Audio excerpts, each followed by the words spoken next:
السور في العمليات يدل على كمية افراد الموضوع. قضیہ حملیہ کے اندر جو سور القضیہ ہوتا ہے وہ کیا کرتا ہے؟ موضوع کے افراد کی مقدار پہ دلالت کرتا ہے کہ وہ کتنی مقدار افراد ہیں جن پہ حکم لگایا گیا ہے. یہ کام ہے کس کا؟ سور القضیہ کا، جو قضیہ حملیہ میں ہوتا ہے. اما فی الشرطیات، اب رہی بات شرطیہ کی، تو شرطیہ میں یہ تقسیم با اعتبار موضوع جاری نہیں ہوئی، یہ تقسیم جاری ہوئی ہے با اعتبار حالات والاوقات. تو اب یہاں جو سور ہے فدلالتہ یعنی سور، قضیہ شرطیہ کا جو سور ہے اس کی دلالت کس پہ ہوتی ہے؟ علی عموم الاحوال والازمان او خصوصها، حالات کی عمومیت پر، اوقات کی عمومیت پر، یا ان کی خصوصیت پہ. عمومیت یعنی جمی، خصوصیت یعنی بعض. وَلِكُلٍّ مِّنَ الْمَحْصُورَاتِ الْأَرْبَعَةِ، اور چاروں محصورات جو شرطیہ کے ہیں اس کے لیے بھی ہر ایک کے لیے سور موجود ہے. یختص بہا، جو ہر قسم کے ساتھ مختص ہے. کل حملیات، جیسا کہ حملیہ میں محصورات اربع میں سے ہر محصورے کے لیے سور بیان کیے گئے تھے. نمبر 1 پہلا قضیہ ہے موجبہ کلیہ. اس کے سور کیا ہیں جو جمی حالات یا جمی اوقات پہ دلالت کرتے ہیں؟ وہ ہیں کلما، مہما، متا و نحوہا فی المتصلہ. اگر قضیہ شرطیہ متصلہ ہے اور اس کو تم محصورہ کلیہ استعمال کرنا چاہتے ہو تو سور کیا لگاؤ گے؟ ان چار میں سے کوئی ایک لفظ، کلما، مہما اور متا و نحوہا. اگر کوئی دوسرا بھی اس کا ہم معنی آپ کو مل جائے تو قضیہ شرطیہ میں ان تین میں سے اگر کوئی ایک لفظ آ جائے تو اشارہ ہوگا کس طرف؟ کہ یہ شرطیہ متصلہ موجبہ کلیہ ہے. ودائما فی المنفصلہ، اور اگر وہ شرطیہ منفصلہ ہے تو پھر اس کا محصورہ کلیہ بنانے کے لیے آپ کو سور کے طور پہ استعمال کرنا ہوگا دائما. دائما اما یکون العدد زوجن او فرد. دائما کا اشارہ ہوگا جمی حالات یا جمی اوقات کی. واضح ہو گئی بات؟ تو ان کلمات سے آپ اس محصورے کا کلیہ اور جزیہ ہونا پہچان لو گے نا. آسان ہے. نمبر 2 سالبہ کلیہ. سالبہ کلیہ کا سور کیا ہے؟ لیسا ابدن، لیسا البتہ. لیسا ابدن کبھی نہیں ہو سکتا، لیسا البتہ ہرگز نہیں ہو سکتا. یہ سالبہ کلیہ کے سور ہیں جی. وہ سالبہ کلیہ فی المتصلۃ و فی المنفصلۃ، متصلہ ہو یا منفصلہ ہو دونوں میں سور ایک ہی ہے. سالبہ کلیہ کا سور ایک ہی ہے، منفصلہ میں بھی متصلہ کا. اچھا، یہ جو دائمن اوپر بتایا سورہ موجب کلیہ میں، یہ فقط خاص ہے منفصلہ کے ساتھ؟ ہاں جی، منفصلہ موجبہ. اچھا، اگر استعمال کریں اس میں متصلہ میں تو نہیں آئے گا. اچھا، کلما کی طرح یہ معنی نہیں دیتا، ہمیشہ کی تو دے رہا ہے. ہمیشہ کا معنی دے رہا ہے لیکن وہ کچھ ذوق بھی تو ہوتا ہے نا، بلاغی ذوق بھی تو ہوتا ہے. صحیح. بلاغی ذوق یہی کہتا ہے کہ یہ دائما جمی حالات ایجابی صورت میں ہوں، جمی حالات اس بات کے ہوں، نہ کہ جمی حالات سلب کے.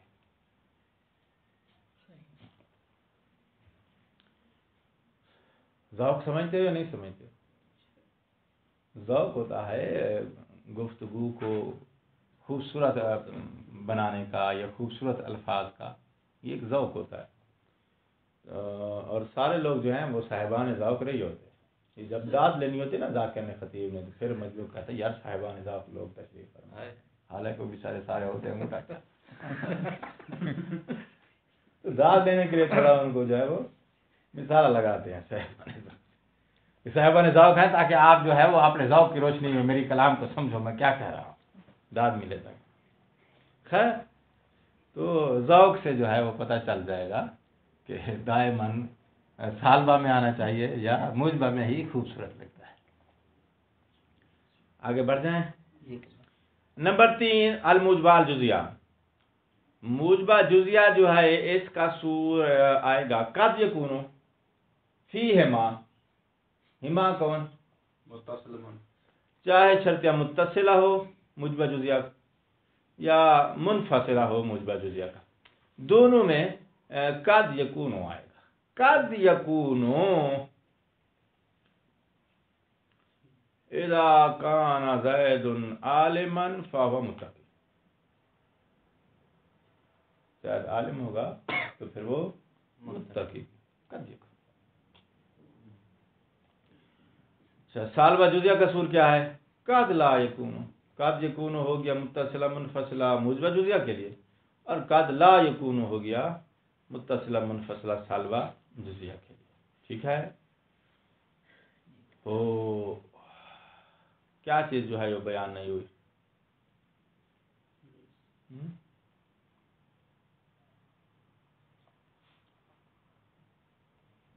اگر ان کے ہم امثال بنائیں ان میں سے ہر ایک کے لیے دو دو،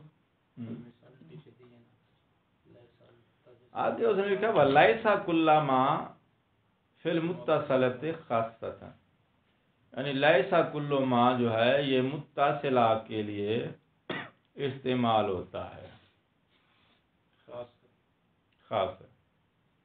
دائمن میں تو یہ پیار نہیں لگے مسلم خاص توجہ کہتا ہے دیکھیں قد لا یکونو، یہ سالبہ جزیہ منفصلہ کا ہو سالبہ جزیہ متصلہ کا ہو، دونوں میں استعمال ہو سکتا ہے۔ اچھا، جب دونوں میں استعمال ہو سکتا ہے تو قد لا یکونو مشترک ہو گیا نا۔ آگے کہتا ہے وَلَيْسَ كُلُّ مَا، جو لیسا کلو ما ہے یہ صرف متصلہ جزیہ کے ساتھ مختص ہے، تو اس کا مطلب یہ ہے کہ جو متصلہ جزیہ ہے اس کے لیے دو سور ہوگا، ایک لیسا کلو ما، ایک قد لا یکونو۔ ٹھیک ہے نا، ایک اس کا اپنا مختص، ایک وہ جو اس کے لیے بھی آتا ہے منفصلہ کے لیے بھی آ جاتا ہے۔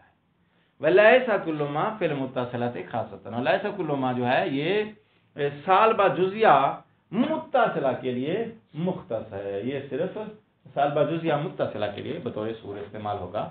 منفصلہ کے لیے سالبہ جزیہ منفصلہ، سالبہ جزیہ کے لیے وہی ہے جو ادھر بھی آتا ہے ادھر بھی آتا ہے، وہی مثلاً ایک کی آج ہے، مثلاً یہاں سالبہ کلیہ کے انہوں نے کہا کہ لیس ابدن، فقط اگر لیس نہ جائے فقط ابدن، کبھی کبھی روایت میں آ جاتا ہے کہ ابدن، لیسا ابدن، لیس نہیں آتا فقط ابدن آتا ہے۔ لیسا ابدن اس نے کہا ہے کہ یہ کلیہ کے لیے ہے، سالبہ کلیہ کے لیے ہٹا دیں، فقط ابدن، آبدن، آبدن لگا دیں گے تو پھر یہ دائمن کے معنی میں آ جائے گا، یہ منفصلہ کے لیے آتا ہے آبدن یا دائمن، معنی ایک ہی ہو جائے گا۔ آبدن اور دائمن ہم ہو جائے گا، منفصلہ کے لیے استعمال ہوگا، منفصلہ موجبہ کے لیے آ جائے گا۔ لیسا دائمن یا لیسا آبدن اس کے لیے نہیں ہے۔ اس درس میں کوئی زیادہ دقیق بات نہیں تھی، صرف تعارف دیا ہے کلمات کا جو قضیہ شرطیہ میں جمیع حالات، بعض حالات یا سالبہ کی صورت میں یا موجبہ کی صورت میں استعمال ہوتے ہیں، تو ان کلمات سے آپ شناخت دیں گے کہ یہ قضیہ شرطیہ جو ہے کون سا ہے۔ ان کن کے ذریعے؟ یہ کلمات جس کو اس نے سور القضیہ کا نام دیا، ان کے ذریعے آپ شناخت دے سکیں گے کہ یہ شرطیہ کون سا محصورہ ہے، کلیہ ہے، جزیہ ہے، ان سے آپ یہی شناخت دے سکیں گے۔ اچھا، سورہ اگر صرف یہی ہیں جو بیان کے ہیں، ان کے علاوہ ہو سکتے ہیں سور الکلمہ جو متعارف یا رائج ہیں وہ یہی ہے۔ اگر آپ دقیق نظر سے دیکھیں کوئی ہم معنی لفظ آپ کو مل جائے جو سور کا کام دے تو انہوں نے منع نہیں کیا۔ لیکن استقراء کر کے جو لے کر ہیں لغت کے استعمال سے جو رائج اور متعارف ہیں وہ یہی ہے استعمال ہونے والے. ہاں جی، کچھ سمجھ میں آئی ہے بات، یہ نہیں آئی؟ یعنی یہ ہمیشہ سور لگے ہوئے ہوتے ہیں یا کبھی ایسا بھی جملہ آ جاتا ہے جس پہ سور لگے ہوئے نہیں ہوتے ہیں؟ یہ بات ہم نے اس دن بیان کی ہے کہ عام طور پر اہل لغت سور الکلمہ استعمال نہیں کرتے، تو قرائن سے آپ سمجھیں گے. تو اسی لیے ہم نے آپ کو زحمت دی، آیات سے روایات سے آپ اس کا محصورہ نکالو. جب ہم محصورہ نکالتے ہیں تو وہاں زیادہ تر جو ہے وہ لفظ کل، لفظ جمیع لگا ہوا نہیں ہوتا. قرائن اور حالات سے پتہ چل جاتا ہے کہ اس وقت مقصود جو ہے وہ محصورہ کلیہ ہے یا محصورہ جزیہ. یہ آپ لوگوں کی دقیق نظر ہے، جب آپ تفسیر کریں گے آیات کی روایات کی، وہاں سے آپ کشف کریں گے. تو ابھی سے آپ ذہن میں یہ چیز بٹھا لیں تاکہ آنے والے وقت میں آپ کو پتہ چلے کہ بھی یہ چیز اس طرح ہم نے استعمال کر دی. تو کلام عرب میں یا لوگ جب اہل لغت کلام کرتے ہیں تو باضابطہ لفظ سور الکلمے کے طور پہ استعمال بہت کم ہوتا ہے. شعراء یا لکھاری لوگ جو ہیں وہ کرتے ہیں، بولنے والے لوگ بہت کم کرتے ہیں. تکلم میں زیادہ تر شارٹ بولا جاتا ہے. سور الکلمے کا استعمال شاذ و نادر ہے لیکن مراد میں شامل ہوتا ہے. تو حالات سے قرائن سے وہ حالیہ مقالیہ ہے، حالیہ ہے، قرائن سے آپ اندازہ لگائیں گے کہ اس وقت متکلم کی مراد جو ہے وہ محصورہ کلیہ ہے یا محصورہ جزیہ ہے، اگرچہ اس نے سور الکلمہ استعمال نہ بھی کیا. جب تشریح اور تفسیر کی جائے گی تو نتیجے میں آپ اس کو اخذ ضرور کریں گے. دروازہ بند کر دیا. ہاں جی، درس شروع کیجیے آگے. تقسیمات الحملیہ. جی اگلا درس یا اگلا پوائنٹ درس کا جو شروع ہونے لگا ہے، یہ نئی تمہید کے ساتھ نیا چیپٹر ہے، تو اس کے لیے ہمیں توجہ بھی نئی درکار ہے. ٹھیک ہے، اور ذہن تھوڑا حاضر رکھنا ہوگا تاکہ آج کا درس ہم آپ کو سمجھا سکیں. ٹھیک ہے.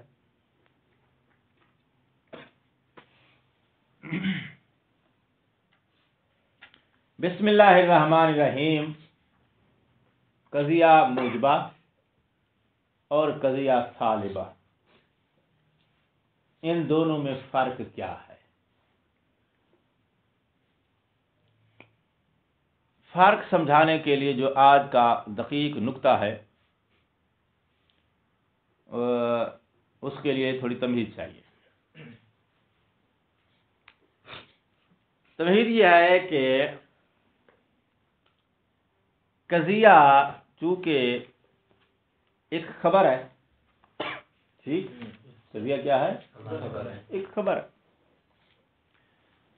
جب یہ خبر ہے تو قضیے کے اندر دو چیزیں ہوتی ہیں یا دو مقام ہوتے ہیں. ایک ہے مقام الاخبار والحکایت اور دوسرے مقام کا نام ہے مقام محکی عنہ.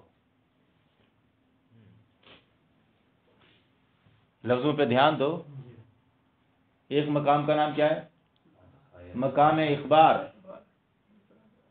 مقام حکایت. وہ تکلم ہو سکتا ہے، تصور ہو سکتا ہے. ٹھیک. دوسرا مقام کیا ہے اس خبر کا؟ محکی عنہ. محکی عنہ یعنی وہ واقعہ جو خارج میں ہے، جس کی یہ حکایت یا خبر دے رہا ہے. تو سادہ زید خبر ہے زید کا ایکسیڈنٹ ہو گیا، خبر ہے یا نہیں ہے؟ تو اس قضیے کا ایک مقام اخبار ہے، جو کیا ہے؟ مقام تکلم یا اس کا مقام تصور. تصور تکلم ایک ہی مقام شمار ہوتا ہے، مقام اخبار کہا جاتا ہے ان دونوں کو. اور دوسرا اس کا کیا ہے؟ محکی عنہ. محکی عنہ جو روڈ پہ گاڑی کا ایکسیڈنٹ ہوا ہے، زیادہ زخمی حالت میں پڑا ہے. سمجھانے کے لیے ساری یہ تصویریں بناتا ہوں تاکہ وہ قریب ہو جائے فہم کے. اچھا، یہ تو روزمرہ کی مثال ہے. ویسے ہر قضیہ جو کہ قضیہ جس کو آپ خبر کہتے ہیں، اس کے اندر محکی عنہ بھی ہے، مقام اخبار بھی ہے. ماں کی ان ہو، کبھی خارج میں پڑا ہوا حادثہ واقعہ جیسے زید کا ایکسیڈنٹ کی مثال دی ہے وہ ہوتا ہے، کبھی جو ہے وہ خارج میں پڑا ہوا نہیں ہوتا، لیکن ماں کی ان ہو ہر خبر کا ضرور ہوتا ہے۔ زید مریض خبر ہے یا نہیں ہے؟ تو اس کا ایک مقام اخبار ہے، وہ ہے تکلم اور تصور کا۔ ایک ماں کی ان ہو ہے، وہ بیچارہ زید جو چار پائی پہ کسی بیماری میں مبتلا پڑا ہے، زید کے جسم میں جو کوئی بیماری اس کو لاحق ہو چکی ہے، وہ کیا ہے؟ ماں کی ان۔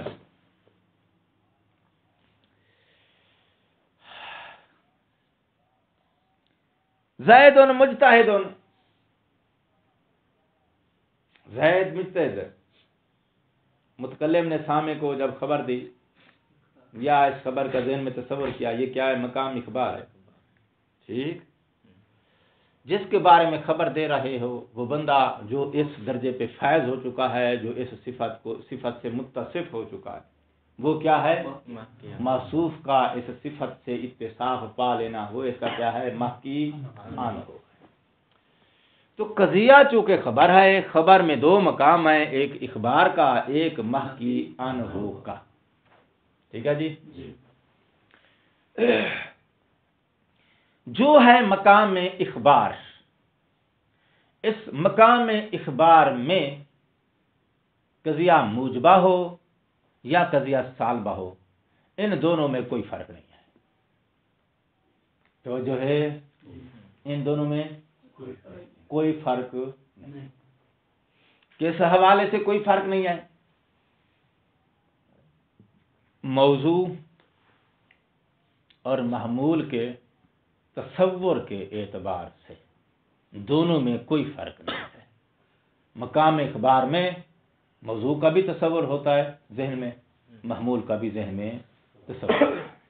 موجبہ ہو تو موجبہ میں بھی موضوع اور محمول دونوں کا تصور ذہن میں ہوتا ہے، قضیہ سالبہ ہو تو بھی موضوع اور محمول دونوں کا ذہن میں تصور ہوتا ہے۔ جب ذہن میں دونوں کا تصور ہوتا ہے، موجبہ ہو تو بھی سالبہ ہو تو بھی، تو پھر موجبہ اور سالبہ دونوں میں موضوع اور محمول کے تصور کے اعتبار سے فرق نہیں۔ مقام اخبار میں موجبے کا موضوع اور محمول بھی ذہن میں موجود ہوتا ہے، سالبے کا موضوع اور محمول بھی ذہن میں، وہ جو تصور ہے نا وہی موضوع اور محمول کا ذہن میں موجود ہے۔ ظاہر حسین گال سمجھ یہ نہیں ہے، تیرے واسطے محنت کی تھی ذہن میں جو تصور ہے موضوع کا، وہی ذہن میں موضوع کا موجود ہے، وہی تصور ہی اس کا ذہنی وجود ہوتا ہے۔ تو سالبہ کا بھی موضوع اور محمول کا ذہن میں وجود ہے، موجبہ کا بھی موضوع اور محمول کا ذہن میں وجود ہوتا ہے۔ تو لہذا مقام اخبار میں سالبہ اور موجبہ دونوں میں فرق نہیں۔ اب چلو دوسرے مقام پہ، وہ کیا ہے؟ مقام اخبار۔ تو جو ہے یہ کہنا مقام اخبار، محکی ان ہو، جو محکی ان ہو کا مقام ہے نا، وہاں قضیہ موجبہ میں اور سالبہ میں فرق ہے۔ یہی فرق سمجھانا آج کا درس ہے۔ زور لگوا رہے ہیں آج آپ؟ کس مقام کی بات ہو رہی ہے؟ محکی ان ہو کی، وہاں فرق ہے موجبہ میں سالبہ میں۔ وہ کیا فرق ہے وہ ذرا سنو۔ زید مریض، ٹھیک، بیماری کا وجود ہے یا نہیں ہے؟ ہے۔ زید کا وجود بھی ہے۔ اچھا، قضیہ موجبہ ہے نا، زائد کا محکی ان ہو کے مقام پہ وجود ہوگا تو پھر بیماری کا وجود اس کو عارض ہوگا، ٹھیک ہے؟ زید عالم قضیہ موجبہ ہے جی، زید کا وجود ہوگا تو پھر وہ علم کے وجود سے اتصاف پائے گا، ٹھیک ہے؟ زید تصادم، زید کا ایکسیڈنٹ ہو گیا ہے، زید کا وجود ہے تو تصادم ہوا ہے، موجبہ میں یہی موجبہ ہے۔ اچھا، تو موجبہ کی مثالوں سے یہ سامنے آیا کہ آپ نے جس محمول کا اسناد دیا ہے قضیہ موجبہ میں جو محمول ہوتا ہے یہ ہوتا ہے اس موضوع کی صفت.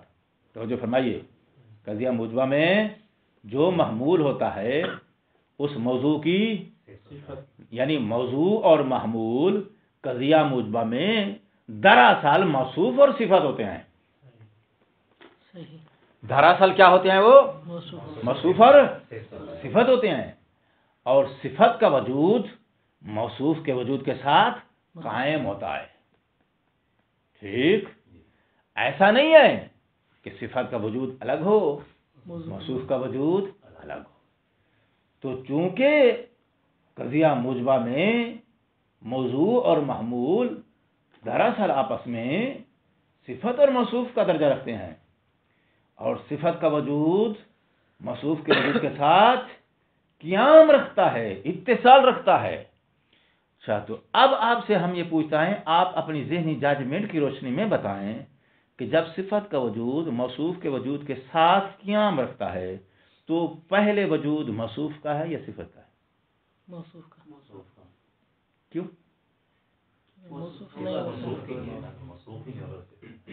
کیونکہ صفت کا وجود اس کے وجود کے ساتھ قائم ہے، اس کا وجود اس کے ساتھ قائم نہیں ہے، اس کا اس کے ساتھ قیام رکھتا ہے. تو اس کا وجود ہوگا تو یہ اس کے وجود کے ساتھ قیام پا کے وجود میں آئے گا. ٹھیک ہے نا؟ تو صفت کے وجود کو احتیاج ہے کس کی؟ موصوف کے وجود کی. ظہور پذیر ہونے کے لیے صفت محتاج ہے، صفت کا وجود محتاج ہے موصوف کے وجود کا. موصوف کا وجود محتاج نہیں ہے صفت کے وجود کا. کیوں؟ اس لیے کہ وہ صفت کے بغیر بھی وجود میں آ سکتا ہے. ٹھیک، علم کا وجود محتاج ہے موصوف یعنی عالم کے وجود کا. ظاہر محتاج نہیں ہے علم کے محتاج کا، علم کے بغیر بھی ظاہر وجود میں آ سکتا ہے. بیماری کا وجود احتیاج رکھتا ہے اس جسم کے وجود کا جس کو یہ عارض ہوتی ہے. وہ جسم کا وجود محتاج نہیں ہے بیماری کے وجود کا، صحت کی صورت میں بھی وہ موجود ہے. کوئی بات سمجھ میں آ رہی ہے نہیں آ رہی؟ سمجھ میں آ گئی. اچھا، تو چونکہ صفت کا وجود محتاج ہے موصوف کے وجود کا، اس لیے ترتیب یہ بنے گی کہ موصوف کا وجود پہلے ہے، صفت کا وجود اس سے متأخر ہے. یہ آپ نے پہلے اور متأخر کی تصویر کیوں بنائی ہے؟ کیونکہ یہ محتاج ہے اس کا، وہ محتاج نہیں ہے اس کا. موصوف کا وجود محتاج نہیں ہے، صفت کا وجود محتاج ہے موصوف کے وجود کا. ٹھیک ہو گئی بات؟ اب اسی بات کو اصطلاح میں کہتے ہیں وجود الصفات فرع لوجود الموصوف. کیا بولتے ہیں؟ وجود الصفات فرع کیوں بولا ہے؟ احسنتم، کیونکہ موصوف کا وجود اصالت رکھتا ہے اور یہ اس کا محتاج ہے. محتاج ہونے کی وجہ سے اس کو آپ نے کیا نام دیا ہے؟ فرع کا وجود. ٹھیک ہے نا؟ تو صفات وجود الصفات فرع لوجود الموصوف، یہ تعبیر ذہن میں آ گئی نا؟ اچھا، تو یہاں سے ایک نتیجہ ٹوٹل ہوا، جو قضیہ موجبہ ہوتا ہے وہ ماہ کی ان ہو کے مقام پہ جب آپ جائیں گے تو وہاں صفت کے وجود کو ثابت کرنے کے لیے، صفت کے وجود کو اسناد دینے کے لیے ضروری ہے. کیا ضروری ہے؟ کہ موصوف ماہ کی ان ہو کے مقام پہ پہلے وجود رکھتا ہو. بھئی کیوں پہلے وجود رکھتا ہو؟ کیونکہ صفت کا وجود یہ ہے اس کے وجود کی فرع. اگر اصل وہاں وجود نہیں رکھتا ہے تو آپ جس کا وجود فرع ہے اس کا اسناد نہیں دے سکتے. قسم سے اس سے زیادہ آسان نہیں ہو سکتا. دقیق ضرور ہے لیکن جتنا آسان ہم نے بنا دیا ہے اس سے زیادہ آسان اور ہو بھی نہیں سکتا ہے. ظاہر حسین تو جو مطلب فوٹو نکل آیا ہے. مطلب کا فوٹو نکل آیا ہے. نکلا ہے نا اور رحیل فوٹو نکال دیا. ہو اب آ جاؤ کس میں قضیہ سالبہ میں. ہم نے کہا تھا نا کہ ماکیانوں کے مقام میں دونوں میں فرق ہے. سالبہ میں آ جاؤ. زائد لیس بمریض، زائد بیمار صفت کا وجود ثابت کر رہے ہو یا صفت کے وجود کی نفی کر رہے ہو؟ نفی کر رہے ہیں. ہاں احسن. نفی کرنے کے لیے بھی پہلے زائد وجود میں ہونا چاہیے. صحیح. زائد موجود نہ ہو تو بھی نفی ہو سکتی، کیونکہ آپ نفی کرنی ہے، ثابت تھوڑا کرنا ہے. نفی کرنے کے لیے پہلے وہاں کوئی چیز ہونا ضروری نہیں ہے تاکہ اس سے آپ نفی کریں. نہ ہو محکیان ہو کے مقام میں زائد کا وجود نہ ہو تو بھی آپ کہہ سکتے ہیں لیسا بمریض. ہو مگر وہ بیماری سے متصف نہ ہو تو بھی آپ کہہ سکتے ہیں لیسا بمریض. قضیہ سالبہ میں چونکہ سالب کرنا ہے، وجود کو ثابت نہیں کرنا.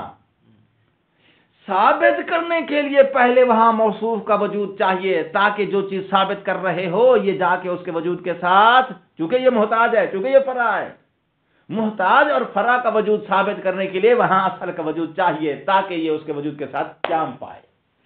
سالبہ میں آپ نے سلب کرنا ہے. جب سلب کرنا ہے تو سالب کرنے کے لیے وہاں موصوف کو محکی عنہ کے مقام پہ اس کے وجود کی ضرورت نہیں ہے. وہ وجود رکھتا ہو تو بھی آپ سالب کر سکتے ہیں، وجود نہ رکھتا ہو تو بھی سالب کر سکتے ہیں. سالبہ بنت ہے موضوع ہے.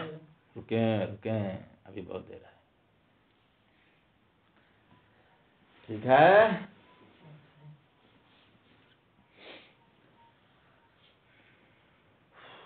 آواز آ رہی تھی کہ بھئی سالبہ میں بھی سلب کرنے کے لیے وہاں موضوع کا وجود چاہیے. امتیاز ہے.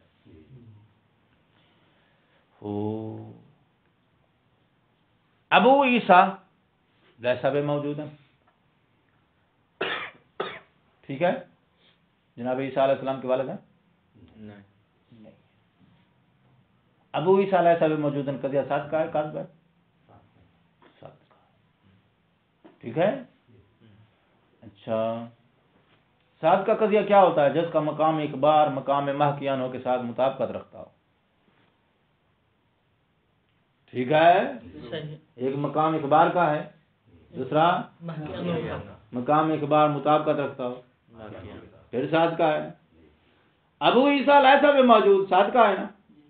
اس کا ایک مقام محکیان ہو ہے، ایک مقام اخبار ہے. مقام اخبار میں تو آپ کے پاس مذکور اور محمول دونوں کا تصور موجود ہے. ٹھیک ہو گئی بات. مقام اخبار کی بات نہیں ہے. کہاں آؤ؟ مقام محکی عنہ میں آؤ.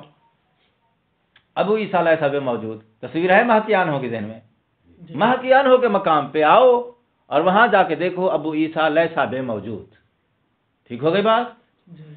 اچھا مقام یہ قضیہ چونکہ ساتھ کا ہے، مقام اخبار مقام محکی عنہ کے ساتھ مطابقت رکھتا ہے. ٹھیک ہے نا. تو محکی عنہ کے مقام پہ آ کے بتاؤ ابو عیسیٰ موجود ہے؟ نہیں.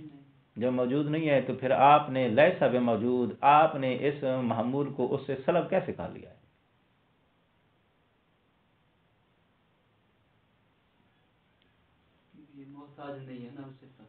رکیں یہی چیزیں تو کلیئر کرنی ہے. ہاں یہ بیس ہے، بیس بنانے لگا ہوں تمہارے، انشاءاللہ کام آئے گی آگے. بلال نسی کو دعا دے گو جب کبھی یہ مشکل مراحل سے گزرو گے. تو ابو عیسیٰ مقام محکی عنہ میں یہ موضوع موجود نہیں ہے، یہ موضوع وجود نہیں رکھتا. پھر بھی ہم نے محمول کو اس سے سلب کر لیا ہے. ٹھیک ہے نا. اب اگر یہ کہا جائے کہ جس طرح موجبہ میں محمول کے وجود کا اسناد دینے کے لیے محمول کے وجود کو ثابت کرنے کے لیے پہلے موضوع کا وجود چاہیے، اسی موجبہ کی طرح سالبہ میں بھی محمول کو سلب کرنے کے لیے موضوع کا وجود چاہیے. تو پھر جس صورت میں موضوع موجود نہیں ہے اس صورت میں تمہارا سالبہ کاذب ہو جائے گا. ٹھیک ہے، تمہارا سالبہ کاذب ہو جائے گا. کس مقام پہ؟ جس مقام پہ آپ نے محمول کو سلب کیا ہے، مگر ایسے موضوع سے سلب کیا مقام محکی انہوں میں جس موضوع کا خود وجود ہی. ٹھیک ہے نا، چونکہ مطابقت ہوگی تو ساتھ کا بنے گا، وہاں وہ ہے ہی نہیں. اور آپ کہہ رہے ہو کو سلب کرنے کے لیے موجبہ کی طرح جیسے وہاں ثابت کرنے کے لیے موضوع کا وجود چاہیے، سالبہ میں سلب کرنے کے لیے بھی موضوع کا وجود چاہیے. ٹھیک ہو گیا نا بات؟ تو قضیہ سالبے کا ساتھ کا ہونا اس بات کی دلیل ہے. کس بات کی؟ سلب کرنے کے لیے موضوع کا محکیان ہو کے مقام پہ خارج میں وجود ضروری نہیں ہے. خارج میں اس موضوع کا وجود ہو تو بھی آپ سالب کر سکتے ہیں. موضوع وجود نہ رکھتا ہو پھر بھی آپ سالب کر سکتے ہیں. ٹھیک ہے، ذہن میں آ رہی ہے تصویر یا نہیں آ رہی؟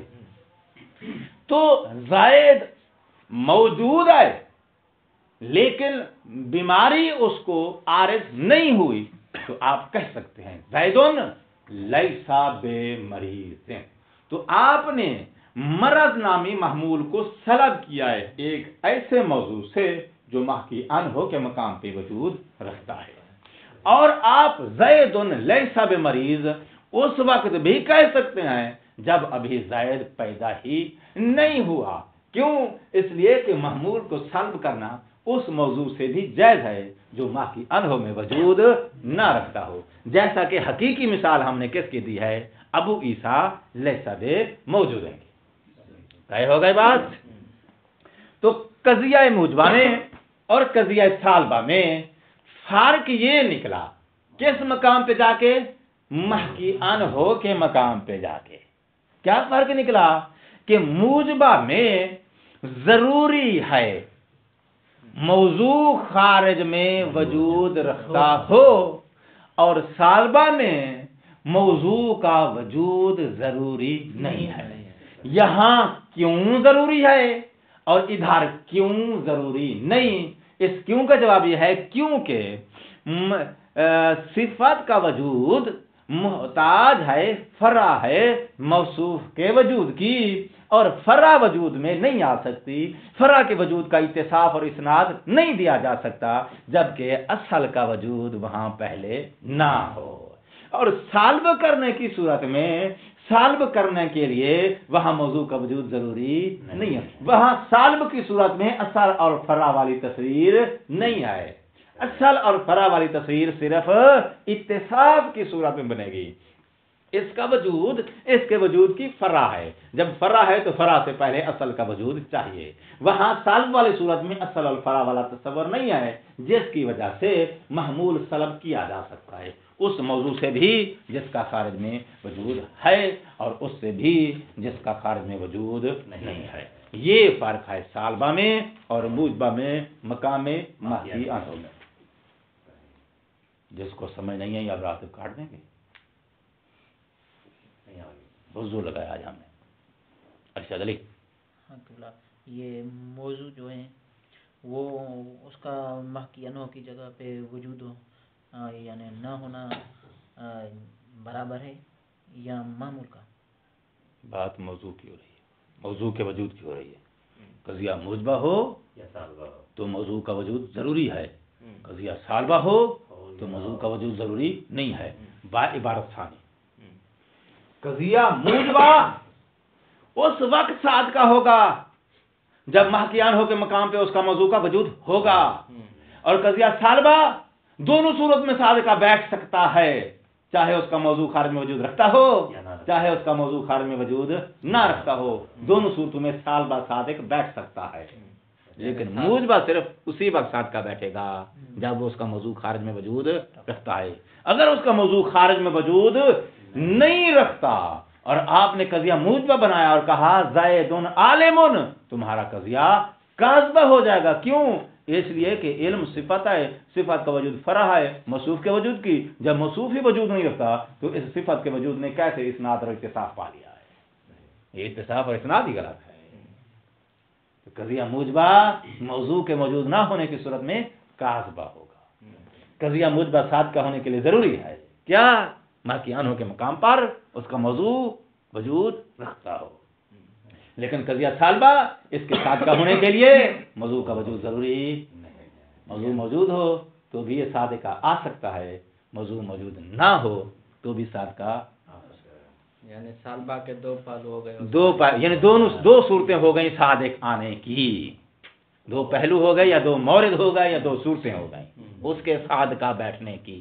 موجبہ کے صادق بیٹھنے کی فقط ایک ہی صورت ہے، وہ کیا کہ موضوع خارج میں وجود رکھتا ہو. اگر موضوع وجود نہیں رکھتا، قضیہ موجبہ آپ نے بنا دیا، تو اس صورت میں قضیہ موجبہ صادق نہیں بیٹھے گا. نسبت آپ بنا لینا، نسبتوں کا بھی جو ہے مجھے پتہ نہیں ہے. جو فکر ہے، جو نظریہ ہے، میں نے بہت کوشش کی ہے کہ تصویر کو ایسے سلیس کروں کہ آپ کے ذہن میں نقش ہو جائے. ٹھیک ہو گئی بات؟ اب آؤ، سالبہ میں موضوع موجود ہو اور آپ سلب کریں، موضوع موجود نہ ہو تو آپ سلب کریں. تو یہاں اس نے کہا ہے کہ اگر موضوع ہو موجود اور اس محمول سے اسناد اور اتصاف نہ رکھتا ہو اور آپ سلب کریں، یعنی زائد موجود ہے اور بیماری میں مبتلا نہیں ہے، تو آپ نے قضیہ سالبہ بنایا. زائد لیسا بے مریضن، اس سالبہ کو کہتے ہیں سالبہ بے انتفاع المحمول. وہ سالبہ جس کا محمول منتفی تھا تو ہم نے سالبہ بنایا. اور اگر زائد ہی موجود نہیں ہے اور آپ نے محمول کو سلب کیا، اس کو کہتے ہیں سالبہ بے انتفاع الموضوع. اس لیے ہم نے محمول کو سلب کیا ہے کیونکہ اس محمول کا موضوع ہی خارج میں منتفی ہے. سال بے دو ہو گئے. تو ابو عیسیٰ لیس بموجود سالبہ بے انتفاع الموضوع ہے. زائد موجود ہے لیکن صحت مند ہے.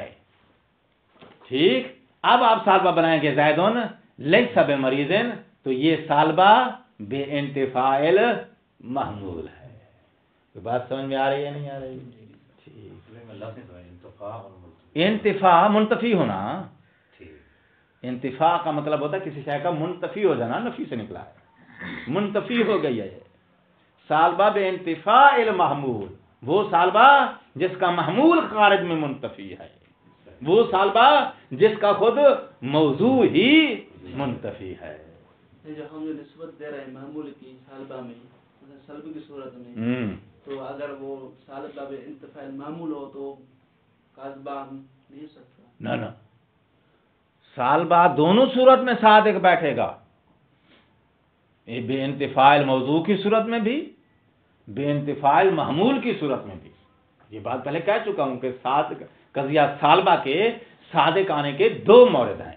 اب ان دو مورد کا ہم نام بتا رہے ہیں کہ اس مورد میں سالبہ کو کیا کہتے ہیں، اس مورد میں سالبہ کو کیا کہتے ہیں. ان کے اسامی سمجھتے ہو، ان کے نام ہم بتا رہے ہیں، تسمیات ہم بتا رہے ہیں. جس مورد میں سالبہ کا موضوع موجود نہ ہو، ایسی صورت میں اس سالبہ کو سالبہ بے انتفاع الموضوع کہتے ہیں. اور جس صورت میں موضوع تو وجود رکھتا ہے لیکن محمول موجود نہیں ہے، محمول وہاں منتفی ہے، محمول سے اتصاف نہیں ہے، ایسی صورت میں جو سالبہ بنایا جائے گا تو اس سالبہ کو سالبہ بے انتفاع المحمول کہتے ہیں. ٹھیک ہو گئی بات؟ یہ کہ جو حملیہ میں ہم چار قسم پڑھیں، آیا یہ شخصیہ کی خاص ہے؟ نہ طبیعہ میں کیسے ہو؟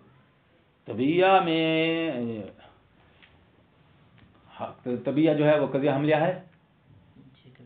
قضیہ طبیعہ حملیہ ہے یا نہیں ہے؟ ہم نے وہ نکالے. رکے حملیہ کو آپ نے قیمتی قضایات کی لسٹ سے باہر نکالا ہے. حملیہ کا بچہ تو ہے نا وہ. جی حملیہ کا بچہ. حملیہ کا بچہ. حملیہ کا کیا طریقہ ہے؟ ما یات حمل صدق کا بلکہ جس میں صدق اور کذب کا احتمال، جس کا صدق اور کذب کا احتمال ہو وہ کسی شے کی خبر ہے. جب کسی شے کی خبر آئے تو پھر اس کے اندر محکیان بھی ہے، حکایت بھی ہے. لہذا قضیہ طبیعہ کے اندر بھی ایک حکایت کا مقام بنے گا، ایک محکیان بنے گا.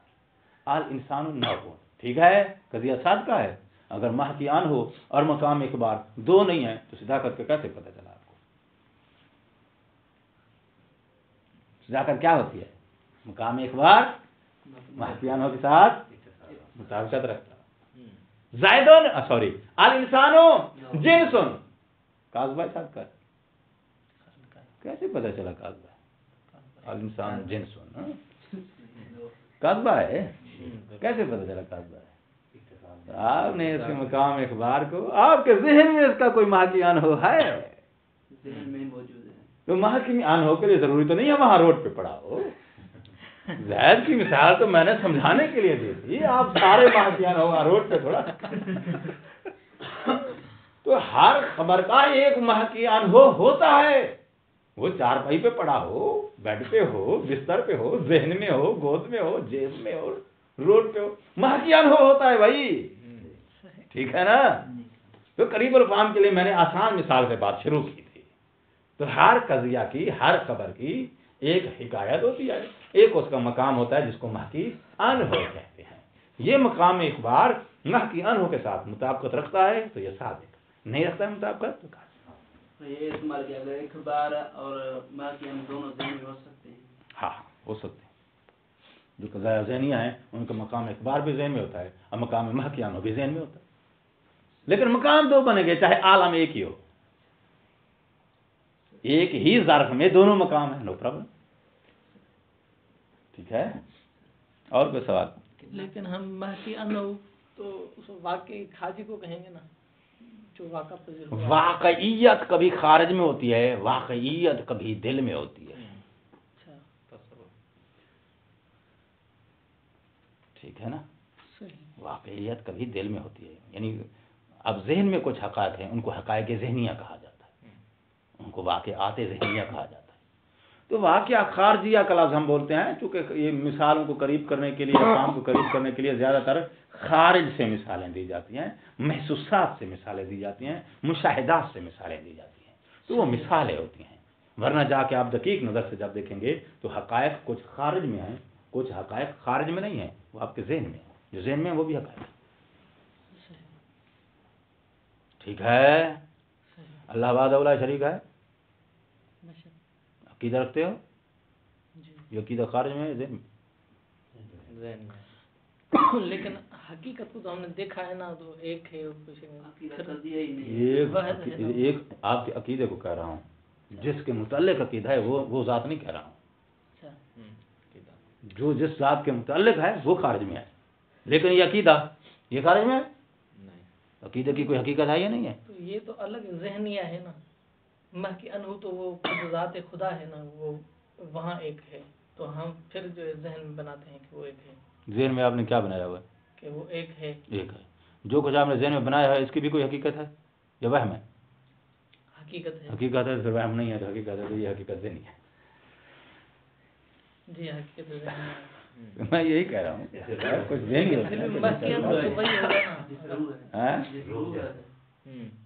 روح کو کیا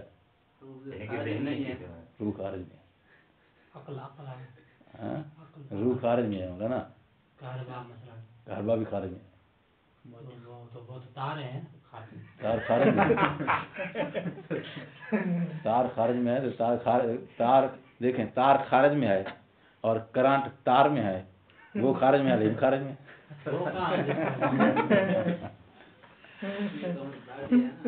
درد پڑھاؤں بتاؤ یا پھر جو ہے وہ بجلی کی فٹنگ شٹنگ چاہیے آپ کو